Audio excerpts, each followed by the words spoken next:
Once upon A ടൈമിന്റെ ഒരു തകർപ്പൻ എപ്പിസോഡിലേക്ക് എല്ലാ പ്രിയമുള്ള പ്രേക്ഷകർക്കും സ്വാഗതം. വൺസ് അപ്പോൺ എ ടൈമിന്റെ ഇന്നത്തെ എപ്പിസോഡിലും നമ്മുടെ സ്പെഷ്യൽ ഗസ്റ്റ് ആയ നമുക്ക് ഏറെ പ്രിയമുള്ള നമ്മുടെ അശോകേട്ടനുണ്ട്. അശോകേട്ടാ സ്വാഗതം. സ്വാഗതം. രമേശ് ഏട്ടനും സ്വാഗതം. വൺസ് അപ്പോൺ എ ടൈമിന്റെ ഫ്ലോറിലേക്ക് ഇൻവൈറ്റ് ചെയ്യുന്നു ആസിഫ് ഫ്രം കാസർഗോഡ്.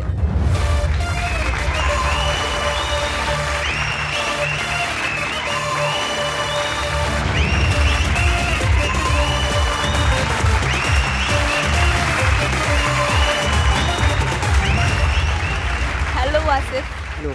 ഇതെന്താ ഐക്യരാഷ്ട്രസഭയാണോ?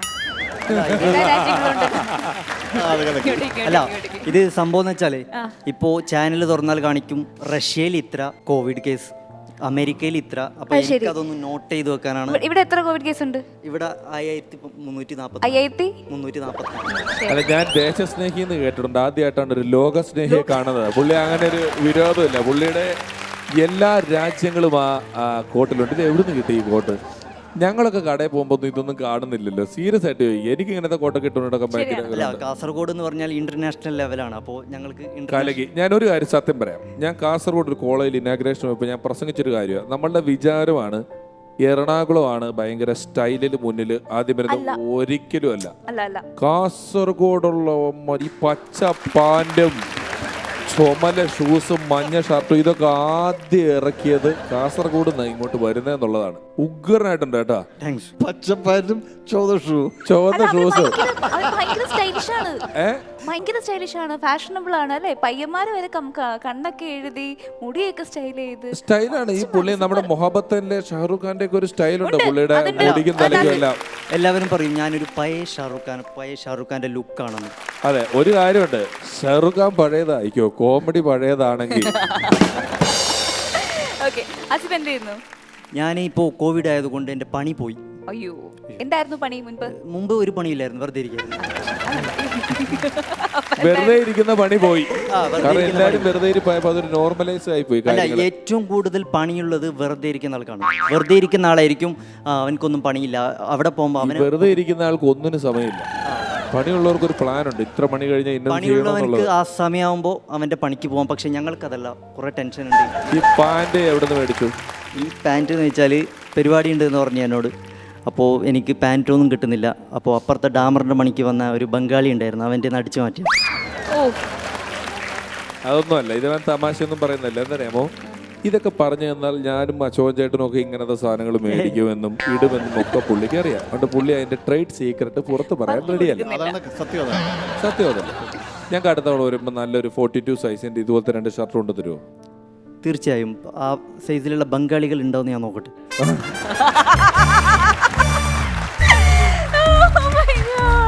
അപ്പൊ ഓക്കെ, തുടക്കമൊക്കെ കലക്കി ഗംഭീരമായി. അപ്പൊ പെർഫോമൻസിലേക്ക് പോലെ കേട്ടോ. അധികം ചെലവില്ലാത്ത ഒരു പരിപാടിയാണ് ചിരി ലൈറ്റ്, ചിരി പ്രോ മാക്സ്. പക്ഷേ ഇതെല്ലാം മാസ്കിനുള്ളിൽ കുടുങ്ങിയിട്ട് 1 വർഷം കഴിഞ്ഞിരിക്കുന്നു. ആ കുടുങ്ങിയ ചിരിയെ തിരിച്ചു കൊണ്ടുവരാനാണ് അമൃത TV എന്നെ ഇവിടെ കൊണ്ടുവന്നത്. അതുകൊണ്ട് നിങ്ങളെല്ലാവരും ചിരിച്ച് ശേഖരിക്കണം. അതായത് പുള്ളി തമാശ പറയുന്നില്ല, നേരിട്ട് അങ്ങ് ചിരിക്കാൻ അങ്ങ് പറഞ്ഞിരിക്കുക. അതാണ് തുടക്കം. കൊള്ളാം. ലണ്ടനിൽ ജനിച്ച് മാഞ്ചസ്റ്റർ ഒപ്പേരയിൽ പരിപാടി അവതരിപ്പിക്കണം എന്നായിരുന്നു എൻ്റെ ആഗ്രഹം. പക്ഷേ ചെറിയൊരു ട്വിസ്റ്റ്, ഡാഡ് ചതിച്ചു. കാസർഗോഡുകാരിയെ കല്യാണം കഴിച്ചു. അതുകൊണ്ട് കാസർഗോഡ് ജനിച്ച് എനിക്ക് ഇവിടെ വരാനേ പറ്റിയുള്ളൂ. കാസർഗോഡിൻ്റെ പ്രത്യേകത എന്ന് പറഞ്ഞാൽ, കാസർഗോഡിന് പല പ്രത്യേകത ഉണ്ട്. അതിലൊരു പ്രത്യേകതയാണ് കാസർഗോഡ് ഭാഷ. സപ്തഭാഷാ സംഗമ ഭൂമി എന്നാണ് പറയുന്നത്. അതായത് 7 ഭാഷ സംസാരിക്കുന്ന ഒരേ ഒരു നാടാണ് കാസർഗോഡ്. നിങ്ങൾ തമിഴ്നാട് പോകുന്നുണ്ടെങ്കിൽ തമിഴ് അറിഞ്ഞാൽ മതി. നിങ്ങൾ കർണാടകയിൽ പോകുന്നുണ്ടെങ്കിൽ കന്നഡ അറിഞ്ഞാൽ മതി. നിങ്ങൾ ഡൽഹിയിൽ പോകുന്നുണ്ടെങ്കിൽ ഹിന്ദി അറിഞ്ഞാൽ മതി. പക്ഷേ കാസർഗോഡ് വരുന്നുണ്ടെങ്കിൽ നിങ്ങൾ 7 ഭാഷ അറിഞ്ഞിരിക്കണം. അതായത് കാസർഗോഡിൻ്റെ തളങ്കര പോയാൽ എന്തിനാ ഓളാക്കുന്നത്, ഓളെന്ന് ഞാൻ കുറേ പറഞ്ഞില്ലല്ലോ അവനോട്, ഓളോട് എത്ര ചെല്ലിയും ഓന് കേൾക്കുന്നില്ല, ഓനെന്നിട്ട് എപ്പോൾ എന്നോട് ഇങ്ങനെ ഗിരിഗിരി ആയിക്കൊണ്ടും വിഷയം പറഞ്ഞുകൊണ്ടും വിളിക്കും. എന്നാൽ നിങ്ങൾ ബദിയെടുക്ക പോകുന്നുണ്ടെങ്കിൽ എറണാകുളപ്പ് తళైజిన బొక్క ఎంత షావు మారా అరే ధార్లిక ప్రవചన കാണലേന് മൺപേനു അറിയേത്തക്ക് ആക്കിത്ത് എനേക്കു കേബേക്കു. നേരെ മറിച്ചിട്ട് നിങ്ങൾ കുഞ്ചത്തൂർ പോകുകയാണെങ്കിൽ സെപ്പിറ ജാവ് മിസ് കോൾ ബന്തല്ല മിസ് കോളാ ആരാക്കിയത് മിസ് കോള് സുബൈദ സെപ്പിറ നോക്ക് മിസ് കോൾ ബന്തല്ല ആരാക്കിയത് മിസ് കോൾ. അങ്ങനെ നിങ്ങൾ പല ഭാഗത്ത് പോകുമ്പോൾ പല ഭാഷകളാണ് നിങ്ങൾ കേൾക്കേണ്ടത്. അതുപോലെ തന്നെ കാസർഗോഡിന് ഒരു ഇൻ്റർനാഷണൽ, എൻ്റെ ജാക്കറ്റ് പോലെ ഇൻ്റർനാഷണലുമായി ടൈപ്പുള്ള ഒരു ഭാഷയാണ്. അതായത് അതോളം മച്ചൂഞ്ചി. ഈ മച്ചൂഞ്ചി എന്ന് പറയുന്നത് കാസർഗോഡിൽ ചെറുക്കൻ്റെയോ പെണ്ണിൻ്റെയോ ആൾക്കാരാണ്. പക്ഷേ ചക്കാൻ കുകുമ മച്ചൂഞ്ചി എന്ന് ജപ്പാനിൽ പറഞ്ഞാൽ അതൊരു സർനെയിമാണ്. മച്ചൂഞ്ചി എന്ന് ജപ്പാനിൽ പറയുന്നത് സർനെയിമാണ്. അതുപോലെ തന്നെ ആബ്ര പിഞ്ഞൻകിൾ തന്നിറ. ഈ പിഞ്ഞൻകിൾ എന്ന് പറയുന്നത് കാസർഗോഡ് സ്പൂണിനെയാണ്. പക്ഷേ സ്പാനിഷിൽ പിഞ്ഞൻകൽ എന്ന് പറയുന്നത് ഡിസ്ട്രിക്റ്റിനെയാണ്. അതുപോലെ തന്നെ ഓൺകിഞ്ഞിട്ട് പാനി നിറ. ഈ പാനി എന്ന് പറയുന്നത് കാസർഗോഡിൽ ഓടി എന്നാണ്. എന്നാൽ ചൈനയിൽ പാനി എന്ന് പറയുന്നത് സൂചിനെയാണ്. അതുപോലെ കുറേ വാക്കുകൾ ഇൻ്റർനാഷണലുമായി ടൈപ്പ് ഉണ്ട്. കഴിഞ്ഞ വർഷം ഞാൻ ദുബൈയിലായിരുന്നു. അപ്പോൾ ദുബൈയിൽ ഞാൻ മെട്രോയിൽ യാത്ര ചെയ്യുന്നുണ്ട്. അപ്പോൾ എനിക്കൊരു കോൾ വന്നപ്പോൾ ഞാൻ ആദ്യം നോക്കി ആരെങ്കിലും മലയാളികളുണ്ടോയെന്ന്. ആരും മലയാളികളില്ല. അപ്പോൾ ഞാൻ ഫോൺ എടുത്തു. എന്ത്ര കണ്ട മല പിടിച്ചത് നീ ചെല്ലുന്നത്? ഓനോട് ഞാൻ ചെല്ലിനല്ല കൊട്ട് പാർത്തലേക്ക് കഴിഞ്ഞിട്ട് കുച്ചി പാർത്തലേക്ക് കഴിഞ്ഞിട്ട് വരുന്ന ഓനെന്തിന് പിന്നെയും കൊട്ട് പാർത്തല എന്നെ കൂടിയിട്ട് വരുന്ന ഓനക്ക് കുച്ചി പാർത്തലേക്ക് കഴിഞ്ഞിട്ട് ബന്ധങ്ങൾ മതിയില്ലേ? അപ്പം ഞാൻ ഓനോട് ചെല്ലുന്നില്ല, നീ എന്ത് ചെയ്ത് ചെല്ലാം? ഇത് കണ്ട് എൻ്റെ അപ്പുറത്തൊരു മദാമ പെണ്ണി ഇരിക്കുന്നു. ഇവള് എന്നെ നോക്കുന്നുണ്ട്. അവസാനം ഫോൺ കട്ട് ചെയ്ത് മദാമ പെണ്ണി എന്നോട് പറയാണ്, എനിക്ക് ഒന്നും പൊട്ടിയിട്ടില്ല. ഞാൻ ചോദിച്ചു, അവൾ എന്നോട് ചോദിച്ചു യു ആർ ഫ്രം? ഞാൻ പറഞ്ഞു UK മാഡം എന്ന് പറഞ്ഞു. അവൾ വിചാരിച്ചത് യുണൈറ്റഡ് കിങ്ഡമാണ്. പക്ഷെ ഞാൻ വിചാരിച്ചത് യുണൈറ്റഡ് കാസർഗോഡാണെന്ന്. പിന്നെ അവൾ ചോദിച്ചു how do you know our language? പിന്നെയാണ് എനിക്ക് മനസ്സിലായത് ഞാൻ അത്ര നേരം സംസാരിച്ചുകൊണ്ടിരുന്നത് സ്പാനിഷ് ആയിരുന്നു. മോനെ കാസർഗോഡ് ഭാഷയിൽ ആ ഫോൺ അറ്റൻഡ് ചെയ്തിട്ട് എന്താണ് പറഞ്ഞത്? ശരിക്കും ഫോൺ അറ്റൻഡ് ചെയ്തിട്ട് നീ എന്നിന്റെ ബൈക്കോട്ട് പാർത്തല കൂടിയിട്ട് കുച്ചു പാർത്തല കഴിഞ്ഞിട്ട് വായുന്നത് അതെന്താ ഒന്ന് പതുക്കെ? അത് സംഭവം എന്ന് വെച്ചാൽ എൻ്റെ ഫ്രണ്ടിനെ പിടിക്കാൻ എൻ്റെ ദുബൈയിൽ നിന്ന് എൻ്റെ കാശ് മേടിച്ചു കുറച്ചു. എന്നിട്ട് അവൻ പറഞ്ഞു അടുത്ത മാസം തിരിച്ചു തരാമെന്ന് പറഞ്ഞു. പക്ഷെ അവൻ ഫോണും എടുക്കുന്നില്ല, ഒരു പരിപാടിയിൽ. അപ്പോൾ ഞാൻ നാട്ടിൽ ഒരു കൂട്ടുകാരനെ അയച്ചു. അപ്പോൾ ഞാൻ അവനോട് പറഞ്ഞതാണ് കൊട്ടുപാർത്തല കൂടിയിട്ട്, അതായത് മുൻവശത്ത് കൂടിയിട്ട് നീ ഒരിക്കലും ചെല്ലരുത്. അവൻ കുച്ചിപ്പാർത്തല കൂടിയിട്ട് പിൻവശത്തിൽ കൂടി അവൻ സ്കൂട്ടാവും. അതാണ് ഞാൻ അവനോട് പറഞ്ഞത്. കൊട്ടുപാർത്തല കൂടിയിട്ട് പോകരുത്. കൊട്ടുപാർത്തല കൂട്ടിയിട്ട് എന്തിനാണ് നീ പോകുന്നത്? നിങ്ങൾക്ക് കുച്ചിപ്പാർത്തല കഴിഞ്ഞിട്ട് പോകും. നിങ്ങൾ പോലെ കുറച്ച് പണിയാണ്. അതാണ് ഞാൻ ഈ കോട്ടലം വന്നിട്ട് കാസർഗോഡുകാരന് ഒരു പറ്റുന്ന ഒരു പരിപാടിയാണത്. നിങ്ങൾ എവിടെയെന്ന് പറയുന്നു, ഞങ്ങൾ ഏടെന്ന് പറയുന്നു. നിങ്ങൾ ഇവിടെയെന്ന് പറയുന്നു, ഞങ്ങൾ ഈടെന്ന് പറയുന്നു. നിങ്ങൾ പോകാമെന്ന് പറയുന്നു, ഞങ്ങൾ ബാ എന്ന് പറയുന്നു. ഇപ്പോൾ വാട്സപ്പ് വന്നതിന് ശേഷം എല്ലാവരും ഷോർട്ടാണ് മെസ്സേജ് അയക്കൽ. അതായത് ബ്രദറിന് ബ്രോ, സിസ്റ്ററിന് സിസ്. പക്ഷേ കാസർഗോഡ് പണ്ടേ ഷോർട്ടാണ്. പോകാം, ബാ, വരാം, വരുന്നില്ലേ, എല്ലാം ഷോർട്ടാണ്. വളരെ ഷോർട്ടാണ്. പണ്ടേ ഷോർട്ടാക്കിയിട്ടുണ്ട്. പണ്ടേ ഷോർട്ടാക്കിയിട്ടുണ്ട്. കാസർഗോഡിന് വേറൊരു പ്രത്യേകത എന്ന് വെച്ചാൽ സാധാരണ മറ്റ് ജില്ലക്കാർ പറയുന്നതാണ് നിങ്ങൾ എവിടെ പോകുന്നു എന്നതിനെ കുറിച്ച് ഞങ്ങൾക്ക് ഒന്ന് മതി എട്രാവന്നെ. ആ സാധനയാണ് നിങ്ങൾ 1 മണിക്കൂർ കഥാപ്രസംഗം പറയുന്നത്. നിങ്ങൾ എവിടെ പോകുന്നു ഞങ്ങൾക്ക് ഒരു സെക്കൻഡിൽ തീർക്കാവുന്ന പ്രശ്നമാണ്. ഏട്രപ്പം. അതുപോലെ തന്നെ മലയാളികൾ ഇപ്പോൾ ലിറിക്സ് അറിയാതെ പാട്ടിൻ്റെ പുറകിലാണ്.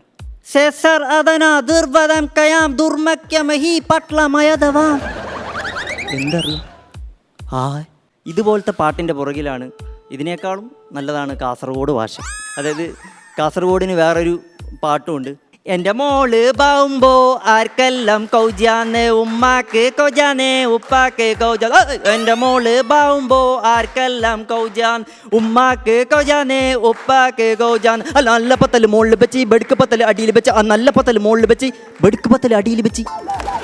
ഇതുപോലത്തെ പാട്ടാണ് ഇപ്പോൾ നിങ്ങൾ തുർക്കിഷ്, സ്പാനിഷ്, ഫ്രഞ്ച്, റഷ്യൻ എന്ന് പറഞ്ഞിട്ട് യൂട്യൂബിലും സ്റ്റാറ്റസിലും റീൽസിലും ഒക്കെ ഇടുന്നതാണ് പരിപാടി. ഇപ്പോൾ യൂട്യൂബ് തുറന്നാൽ കാണുന്ന ഒരു പരിപാടിയാണ് അൺപ്ലഗ്ഡ് വെർഷൻ. അൺപ്ലഗ്ഡ് വെർഷൻ എന്ന് പറഞ്ഞാൽ 3 മിനിറ്റിൻ്റെ സാധനത്തിന് 6 മിനിറ്റ്, 10 മിനിറ്റ്, 12 മിനിറ്റ് കൊണ്ടുവന്ന ഒരു പരിപാടിയാണ് അൺപ്ലഗ്ഡ് വെർഷൻ. കവർ കവർ എന്നെല്ലാം പറഞ്ഞു ഏതെങ്കിലും മൂലക്ക് ഗിത്താർ പിടിച്ച് ഏതെങ്കിലും മൂലക്ക് ഇരുന്ന് അവതരിപ്പിക്കുന്ന ഒരു പരിപാടിയാണ് അൺപ്ലഗ്ഡ് വെർഷൻ. അപ്പോൾ ഈ ഇടയ്ക്ക് ഞാനൊരു വീഡിയോ കാണാനുണ്ടായിരുന്നു. വളരെ ട്രെൻഡിങ് ആയ ഒരു പാട്ടാണ്. യാ ലീലി യാ ലീല വിസ് ബിസ്നിസ് കീലിക്ക് യമ്മ ഊഗലൂലിലല സ്കീരു ഫീഗലിഗി ഹുമ്മ. ഈ പാട്ടിനെ ഒരുത്തൻ അൺപ്ലഗ്ഡ് ആക്കിയിട്ടുണ്ട്. കാണിക്കാം. ഗിത്താർ പിടിച്ചിട്ടുണ്ട്. യാ ലീലി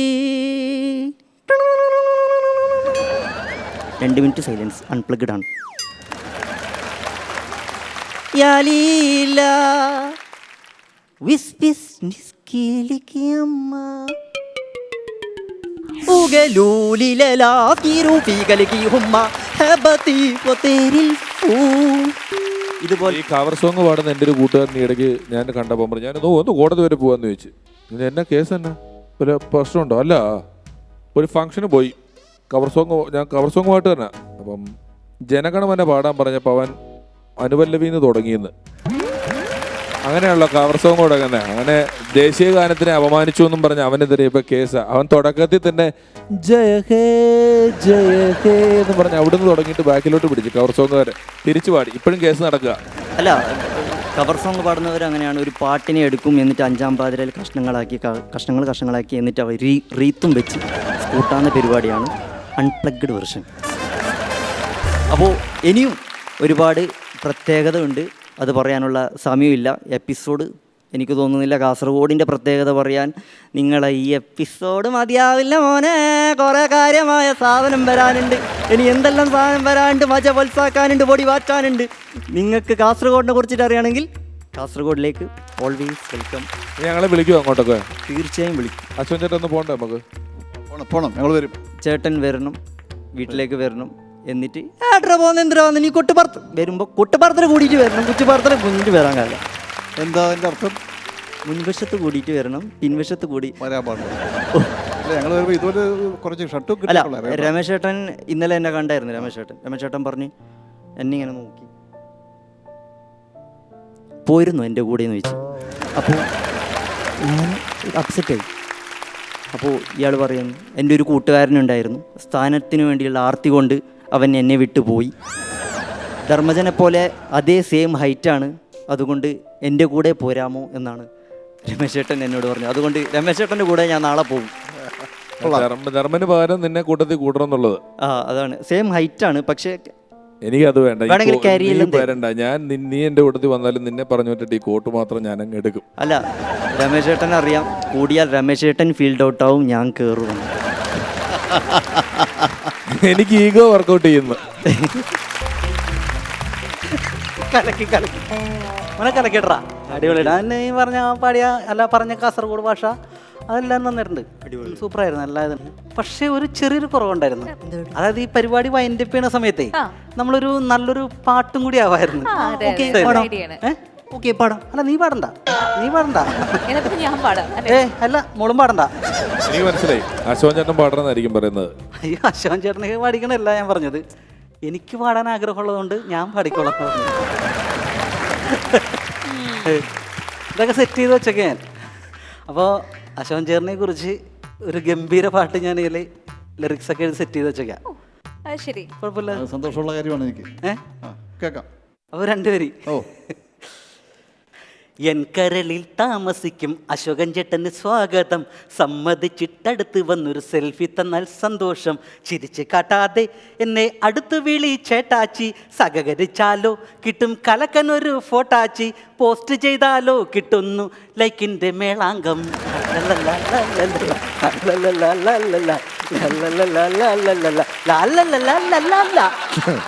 അശോകൻ ചേട്ടാ, പുള്ളിക്ക് ഒരു സെൽഫി വേണമെന്നാണ് ഈ പാട്ടിലൂടെ പറഞ്ഞിരിക്കുന്നത്.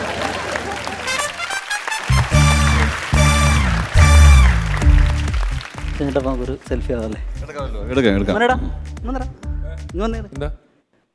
ഒരു ഫോട്ടോ എടുത്തേ. പെടുന്നുണ്ടല്ലോ അല്ലേ? അല്ല, മോനയിൽ പെടുന്നുണ്ടോ? ഞാനുണ്ട്. നീ വേണ്ട ഞങ്ങൾ മതി. നേരെ എടുത്തിട്ട് ഞാനത് എഡിറ്റ് സെൽഫി ആക്കിക്കോളാം. എടുത്തിട്ടുണ്ട് കേട്ടോ. ഓക്കെ ഓക്കെ എന്നാ ഓക്കെ, താങ്ക് യു. ഓക്കെ. പിടിക്കണം. ഇത് പിടിച്ചു കഴിഞ്ഞാൽ ഞാൻ അഭിനയിച്ച് ചാവണ്ടി ഇവിടെ കിടന്നു. അങ്ങനെയാണല്ലേ? പോകും സൂക്ഷിച്ചു പോകും. കുഴപ്പമില്ല, പിടിക്കാം. അപ്പോൾ എന്തായാലും കാസർഗോഡ് നിന്നൊരു ഇന്റർനാഷണൽ പെർഫോമൻസ് നമ്മളെല്ലാവരും കണ്ടിരിക്കുകയാണ്. അതിഗംഭീരമായിരുന്നു. അപ്പോൾ ആസിഫിന് ഒരിക്കൽ കൂടി നമുക്ക് നല്ലൊരു കൈയടി കൊടുക്കാം. വൺസ് അപ്പോൺ ടൈമിൻ്റെ മറ്റൊരു എപ്പിസോഡ് കൂടെ പൂർത്തിയാകാറാകുമ്പോൾ ഏറ്റവും സന്തോഷം തരുന്നൊരു കാര്യം, ഒന്ന്, ഒരുപാട് തമാശകൾ ഇവിടെ ഉണ്ടായിരുന്നു, ഒരുപാട് പേർക്ക് നല്ല ചിരി സമ്മാനിക്കാൻ നമുക്ക് കഴിഞ്ഞു എന്നുള്ളതും, രണ്ടാമത്തേതും അതിനേക്കാൾ വലുതുമായിട്ടുള്ള സന്തോഷം എന്ന് പറയുന്നത് അശോകൻ ചേട്ടൻ്റെ മഹനീയ സാന്നിധ്യം തന്നെയാണ്. അശോകൻ ചേട്ടൻ വന്ന ആദ്യത്തെ എപ്പിസോഡിൽ ഞാൻ പറഞ്ഞതുപോലെ അശോകം ദുഃഖമില്ലായ്മ എന്ന് പറയുന്ന ഒരു അവസ്ഥയിലേക്ക് അശോകൻ ചേട്ടൻ ഒരു വലിയ പരാതിക്കാരനല്ല. അശോകൻ ചേട്ടനെ നമ്മൾ ഒരിക്കൽ പരിചയപ്പെട്ടില്ല. ഞാൻ സംവിധാനം ചെയ്ത 2 സിനിമകളിലും ഉണ്ടായിരുന്നത് അശോകൻ ചേട്ടനാണ്. കുഞ്ചൻ ചേട്ടൻ ഉണ്ടായിരുന്നു. 2 സിനിമകളും ഉള്ളവരെ കുറിച്ചാണ് ഞാൻ പറയുന്നത്. കാരണം ഒരിക്കൽ പരിചയപ്പെട്ട് കഴിഞ്ഞാൽ ആ ബന്ധം എന്നും നിലനിൽക്കണമെന്ന് നമ്മൾ ആഗ്രഹിക്കുന്ന ചുരുക്കം ചില വ്യക്തിത്വങ്ങൾക്കുടമയാണ് അശോകൻ ചേട്ടൻ. അദ്ദേഹത്തിൻ്റെ നമ്മളുടെ ഈ ചെറിയ പരിപാടിയിലേക്കുള്ള വലിയ സാന്നിധ്യം നന്ദിയോടുകൂടി ഓർക്കുന്നു.